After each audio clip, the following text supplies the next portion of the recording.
एक बार फिर से अपने YouTube channel stock trading technique पर आपका हार्दिक स्वागत करता हूं दोस्तों। अगर आपने मेरी कल की वीडियो देखी यार, मार्केट में इन स्टॉक्स के प्राइसेस को साथ में कंपेयर किया है तो रिजल्ट्स आपके सामने होंगे। उसके ऊपर मैं आपसे कोई डिस्कशन नहीं करूंगा।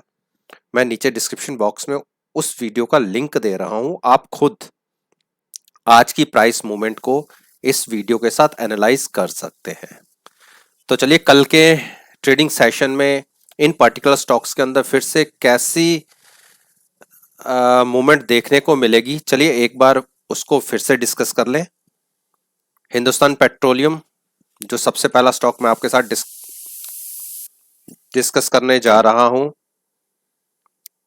अगर आज के प्राइस मूवमेंट को आप देखेंगे तो एक कंटिन्यूस बियरिश ट्रेंड के अंदर है और आज की क्लोजिंग जो उम्मीद कर रहे थे वैसी तो नहीं आई, लेकिन एक चीज हुई है कि हमने आज एक जो नीचे की सपोर्ट थी उसको भी ब्रेक करके नीचे 210 के आसपास की एक क्लोजिंग दी है। तो एक वीक क्लोजिंग ही कहेंगे, अच्छी भी नहीं कह सकते, वीक क्लोजिंग है। और जब तक ये 213 के ऊपर ट्रेड करना शुरू नहीं करता तब तक तो इसमें बाइंग स्ट्रेंथ तो नहीं है। हाँ, बेरिश जरूर दिख रहा है। कल के दिन में अगर ये नीचे 208 के आसपास ओपन होता है और कंटिन्यूस नीचे की तरफ ट्रेड करता है तो आप 204 के टारगेट बहुत तेजी से देख सकते हैं आने वाले। हो सकता है एक दिन में दिख जाए, हो सकता है एक जो 2 दिन में देखेंगे। बुलिश ट्रेंड या इसमें एक ट्रेंड रिवर्सल हम तब देख सकते हैं जब ये 216 को ब्रेक करके ऊपर ट्रेड करना शुरू करेगा। उस केस में 220 पर इसे एक ऊपर रेजिस्टेंस मिलेगी। अगर वो भी क्रॉस कर देता है तो 222 पे रेजिस्टेंस मिलेगी। वो भी क्रॉस कर देता है तो एक अच्छा बड़ा अप ट्रेंड देखने को मिलेगा। तो दूसरा स्टॉक है आईटीसी। अगर आईटीसी के आप प्राइस मूवमेंट को देखेंगे तो देखिए, मैंने एक नीचे की तरफ ये एक इसकी ये कह सकते हैं कि नीचे की एक ट्रेंड लाइन होती है कि जो लोज होते हैं उसके ऊपर की वो लोज को, पिछले लोज को कितने रिस्पेक्ट देता है उस हिसाब से। जैसे अप ट्रेंड में एक ट्रेंड लाइन होती है, एक डाउन ट्रेंड की भी ट्रेंड लाइन होती है। तो अगर आप यहां से देखेंगे तो इसने यहां पे भी इसको होल्ड किया, यहां भी होल्ड किया और यहां भी होल्ड किया, यानी नीचे इसमें बाइंग देखने को मिल रही है। तो 19 तारीख के लिए क्रूशल लेवल नीचे का रहेगा 197 का। अगर वो ब्रेक होता है तो हम नीचे की तरफ की मूव देख सकते हैं। लेकिन क्योंकि क्लोजिंग आज हमारी अपनी 9 दिन की मूविंग एवरेज के ऊपर आई है, लेकिन अगर आप ये देखेंगे इस कैंडल का जो आकार है ये हैमर का है, इसको हम बेरिश हैमर भी बोल सकते हैं। तो अब मैं आपको पीछे दिखाता हूं, जहां जहां ये वाले बेरिश हैमर क्रिएट हुआ होगा तो आप देखिए कितना बड़ा फॉल दिखा होगा आपको। मुझे ये आप देखिए, यहाँ पे देखिए नीचे हम गए, यहाँ पे देखिए ये बेरिश हैमर बना, हैमर के फॉर्म में कह सकते हो आप। लगातार कितना बड़ा ट्रेंड देखने को मिला नीचे। और यहाँ भी आप देख सकते हैं, ये देखिए एक हैमर है, उसके बाद कितनी गैप डाउन ओपनिंग और कहाँ तक का प्राइस देखने को मिला नीचे। और वही फॉर्म अगर यहाँ देखने को मिल रही है। लेकिन कुछ समझने वाले ऐसे भी समझते हैं कि प्राइस नीचे बहुत गया, उसके बाद जो क्लोजिंग आई है वो अपसाइड पर आई है, तो उस तरीके से भी इसको आप देख सकते हैं। लेकिन हमारी कल की क्लोजिंग के आसपास ही ये क्लोज हुआ है। तो आप कल की इसकी ओपनिंग देखिए, अगर ओपनिंग आज की क्लोजिंग के नीचे आती है और ट्रेड करना शुरू करता है तो आप 197 पर नजर रखिए। अगर वो ब्रेक हो जाता है तो आपको 194 के टारगेट्स बहुत तेजी से देखने को मिलेंगे। बुलिश साइड पे व्यू तब जनरेट कीजिएगा जब ये 200 क्रॉस कर दे। तो आप ये देखिए कि 200 पे इसे एक अच्छी रेजिस्टेंस देखने को मिलेगी। वो क्रॉस करके अगर ऊपर ट्रेड करना शुरू करता है तो आपको तकरीबन ये मान के चलिए 202, 203 और ज्यादा ही अपसाइड पर देखेंगे तो आपको 206 तक के भी टारगेट देखने को मिल जाएंगे। हिंडाल्को में बहुत अच्छी स्ट्रेंथ देखी जा रही है पिछले कई दिनों से। देखिए यहां से जैसे ही 162 इसने ब्रेक किया था, उसके बाद कंटिन्यूस एक अप ट्रेंड में है और आज 197 के आसपास की क्लोजिंग है, जो मेरी एक ऊपर की रेजिस्टेंस या एक टारगेट भी था। आज उसको इसने छू लिया, लेकिन क्लोज इसके नीचे हुआ है 196 के आसपास। कल अगर इसके ऊपर ओपन होता है, यानी 197 क्रॉस करके ऊपर ट्रेड करना शुरू करता है, अपनी रेजिस्टेंस के ऊपर ओपन होता है, और तब आप इस केस में इसमें एक नया अप ट्रेंड कंटिन्यू होता देखेंगे। तो वो इसके प्राइस को तकरीबन 213 तक, देखिए ये मैंने मार्क किया हुआ है, 213 तक के प्राइसेस आपको देखने को मिल जाएंगे। क्लोजिंग बेसिस पे 198 के ऊपर क्लोज होना चाहिए। और मैं एक बार इसकी आपको आरएसआई दिखाते हैं। देखिए आरएसआई इसकी ओवर बॉट पोजीशन है, ये ओवर बॉट पोजीशन होती है 78 कि यहां से एक रिवर्सल नीचे की तरफ देखा जा सकता है। अब वो मोमेंटम कब चेंज होता है, वो एक कैंडल्स के बाद ही हम, बेरिश कैंडल जनरेट होगी तो ही हम बाद में कोई ओपिनियन जनरेट कर सकते हैं। एमएसीडी में मोमेंटम अभी बुलिश साइड पे है, तो हम एमएसीडी के साथ चलेंगे क्योंकि अभी बायर्स स्ट्रेंथ दिखा रहे हैं। तो बेरिश हम तब तक नहीं होंगे अगर हम ये कह लें कि 185 को ब्रेक करके नीचे ट्रेड करना नहीं शुरू करेगा। 185 के नीचे हम बेरिश हो जाएंगे, और 183 के नीचे तो एक बहुत सडन डाउनसाइड आपको देखने को मिल सकती है।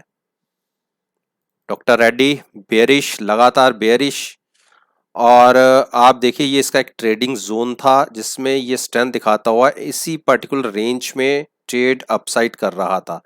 जब इसने यहाँ अपनी एक नीचे की ट्रेंड लाइन को ब्रेक किया तो कंटिन्यूस नीचे ही ट्रेड कर रहा है, लेकिन पिछले 5 दिन से इसकी क्लोजिंग अपनी 9 दिन की मूविंग एवरेज के ऊपर आ रही है। अच्छा है कि इसको ये सपोर्ट कर रहा है, अदरवाइज ये ब्रेक हुई, 5 बार ब्रेक हुई है लेकिन क्लोजिंग इसके ऊपर आ रही है। और अगर ये मान लीजिए कि हम 4477 के नीचे ट्रेड करना शुरू करते हैं और किसी कारणवश हम 4450 के नीचे चले जाते हैं, तो आप नजर रखिएगा 4430 की। 4430 ब्रेक होते ही 20 रुपए के स्टॉप लॉस के साथ आप शॉर्ट पोजीशन क्रिएट करिए। आप 4200 यानी 200 पॉइंट आप नीचे गिर जाएंगे और ये फॉल बहुत तेज होगा। बाइंग अभी कहीं दूर दूर तक नजर नहीं आ रही।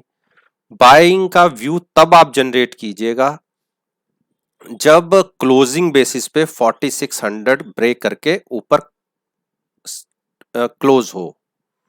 वो अभी नजर आ नहीं रहा क्योंकि फार्मा सेक्टर में थोड़ी सा डिक्लाइन देखा जा रहा है।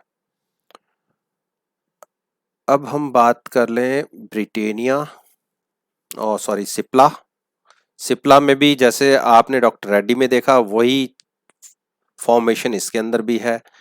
इसने देखिए नीचे की ट्रेंड लाइन ब्रेक की तो 4-5 दिन से लगातार एक पर्टिकुलर एक ही प्राइस के आसपास ट्रेड कर रहा है, तो ऐसे में कोई बाइंग अपॉर्चुनिटी इसमें दिखती नहीं है। हाँ, सेलिंग अपॉर्चुनिटी आप तब इसमें ढूंढिएगा जब ये 760 को ब्रेक नीचे की तरफ कर दे और सस्टेन करना शुरू करे। उस केस में आपको 740, 732 और नीचे 700 के भी टारगेट देखने को मिल जाएंगे। बाइंग व्यू 790 के बाद तभी आप देखिएगा कि अगर 790 के ऊपर ट्रेड करना शुरू करें, जो यहां से तकरीबन ये कह सकते हैं 20-25 पॉइंट ऊपर है, सस्टेन करे, उस केस में आपको ऊपर की मूव तकरीबन 840 की तरफ दिखेगी। भारतीय एयरटेल, इंफ्राटेल सॉरी, तो इसके अंदर अभी नो ट्रेडिंग जोन ही कह सकते हैं जब तक हम ये कह दें कि 202 के ऊपर की ओपनिंग और प्राइस 205 के ऊपर सस्टेन ना करे, तब तक बाइंग में नहीं बैठना। 205 क्रॉस करते ही आप 202 का स्टॉप लॉस लगाइए और एक बड़ी मूव के लिए आप तैयार हो सकते हैं अपसाइड के लिए, जो 215 तक कंटिन्यू हो सकती है। शॉर्ट 196 ब्रेक करने के बाद बनता है, उस केस में प्राइस अगर 192 193 के आसपास जाए, केवल 2 रुपए का स्टॉप लॉस लगा के आप नीचे में 4 से 5 रुपए के लिए आप शॉर्ट कर सकते हैं। ब्रिटेन भारती एयरटेल कंटिन्यूस एक बड़े फॉल के बाद आज थोड़े से संभलने की कोशिश की, और आज की जो कैंडल एक अपसाइड पे जनरेट हुई है, क्लोजिंग हम चाहते थे कि 530 से ऊपर आ जाए। चलिए कोई नहीं, 530 इसने टच तो किया, क्लोजिंग आई 528 की। कल अगर ये ऊपर ओपन होता है और कंटिन्यू सस्टेन करना शुरू करता है तो उस केस में 2 से 3 रुपए नीचे का स्टॉप लॉस लगा के, यानी 529 का स्टॉप लॉस लगा के, प्राइस अगर 30-31 का हो तो आप बाइंग में बैठ सकते हैं। उस केस में आपको हर्डल मिलेगी 540 की, क्रॉस होते हैं 544 की हर्डल मिलेगी। अगर वो भी क्रॉस होते हैं तो आपको मूव 550 तक के देखने को मिल जाएंगे। 550 के ऊपर बहुत जबरदस्त रेजिस्टेंस है, क्रॉस क्रॉस करने में बहुत मुश्किल आएगी। बजाज फाइनेंस ने आज एक अच्छी मूव दिखाई, और अगर हम इसका बुलिश क्रॉसओवर अभी हुआ नहीं है, हाँ, लेकिन क्लोजिंग बहुत अच्छी दिखाई है। हमने एक जो नीचे की सपोर्ट थी, जो उसने पहले ब्रेक की थी, आज उसको क्रॉस करके ऊपर की क्लोजिंग दी है।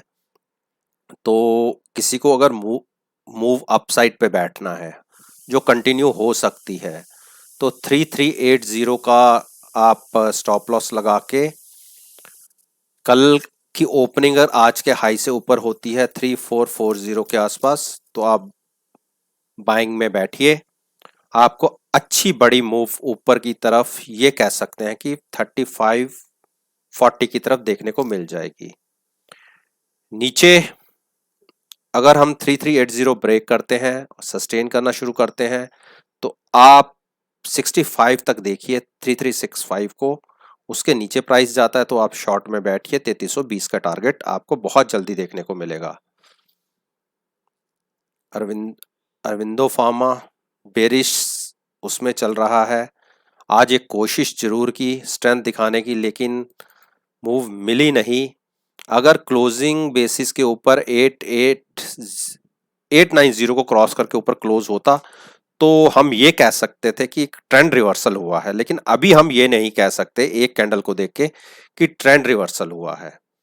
कल की ओपनिंग भी बहुत मायने रखती है। अगर हम 885 को क्रॉस करके ऊपर ट्रेड करना शुरू करेंगे तो आप केवल और केवल 4 रुपए का स्टॉप लॉस लगा के, प्राइस अगर 87 88 क्रॉस करके ऊपर ट्रेड करना शुरू करे तो एक मूव दिख सकती है। जो इतने शॉर्ट्स बने हैं ये कवर हो सकते हैं, तब उस केस में प्राइस 930 940 तक जा सकता है। अदरवाइज जब तक प्राइस नीचे है तो 865 पर आप एक नज़र रखिएगा। 865 के नीचे अगर ओपन होता है और प्राइस नीचे की तरफ तकरीबन 855 की तरफ मूव करता है और ट्रेड होना शुरू होता है, तो उस केस में आप शॉर्ट में बैठ सकते हैं 5 से 6 रुपए का स्टॉप लॉस लगा के। 810 815 के टारगेट्स बहुत इजीली देखने को मिलेंगे।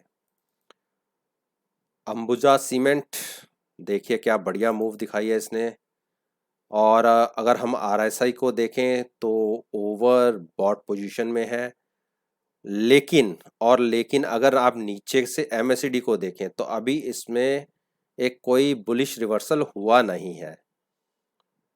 तो केवल एक कैंडल को देख के हम बाइंग साइड पे अभी अपना व्यू जनरेट नहीं कर सकते, क्योंकि पिछले 10 दिन से एक रेंज बाउंड था। आप ये पिछले 10 दिन की कैंडल्स को देखिए तो तकरीबन रेंज बाउंड प्राइस ही आपको देखने को मिल रहा है। आज की कैंडल जरूर एक अच्छी बुलिश कैंडल जनरेट हुई है। तो कल की ओपनिंग बहुत मैटर करती है। कल अगर हम ये कह सकते हैं कि ओपनिंग आज की हाई से ऊपर ही ओपन होता है, यानी 232-34 के आसपास अगर ओपन होता है, और जो इसका रिसेंटली हाई भी था 230 के आसपास का, उसके ऊपर ओपन होता है, सस्टेन करना शुरू करता है, तो आज का जो क्लोजिंग प्राइस है 228 का, आप उसको स्टॉप लॉस लगा के बाइंग में बैठ सकते हैं। शॉर्ट्स तो अभी नहीं दिखता। शॉर्ट के लिए आपको 222 तक का वेट करना पड़ेगा, वो ब्रेक होता है तो आप छोटे छोटे टारगेट्स के लिए आप शॉर्ट में बैठ सकते हैं, जिसमें पहला टारगेट 217, 216, 205, ये सारे टारगेट एक के बाद एक आपको देखने को मिल जाएंगे। तो दोस्तों ये वो 10 स्टॉक्स थे जो निफ्टी 50 के इंडेक्स में अच्छी वेटेज रखते हैं और जिनके ऊपर मैं रोज अपना ओपिनियन आपके साथ शेयर करता हूँ। पास्ट परफॉर्मेंस देखनी है, जो मैंने पहले वीडियो एक दिन पहले यानी कल डाली थी, आप उस वीडियो को देखिए और आज की मार्केट सेशन के साथ उसको कंपेयर करके खुद देख सकते हैं। और जो मैं ये आज वीडियो आपके सामने लेके आया हूँ, इसको आप कल चलती हुई मार्केट में इन पर्टिकुलर स्टॉक के साथ कंपेयर कर सकते हैं कि जो मैंने आपके साथ कहा, बताया, क्या आपको वो देखने को मिला या नहीं। उम्मीद करता हूँ कि जो टारगेट्स मैंने आपके साथ डिस्कस किए हैं वो सारे के सारे उसी हिसाब से आपको देखने को मिलेंगे। कहाँ रेजिस्टेंस मिलेगी, कहाँ सपोर्ट मिलेगी, वो सब आप खुद एनालाइज कर लीजिएगा। अगर वीडियो पसंद आए तो लाइक करिए, शेयर करिए और मेरे यूट्यूब चैनल को सब्सक्राइब करिए, साथ में बेल आइकन का बटन प्रेस करना मत भूलिएगा। तो इसी बात के साथ मैं आपसे विदा लेता हूँ और एक नई वीडियो के साथ फिर से आपके सामने आऊँगा। तब तक के लिए धन्यवाद।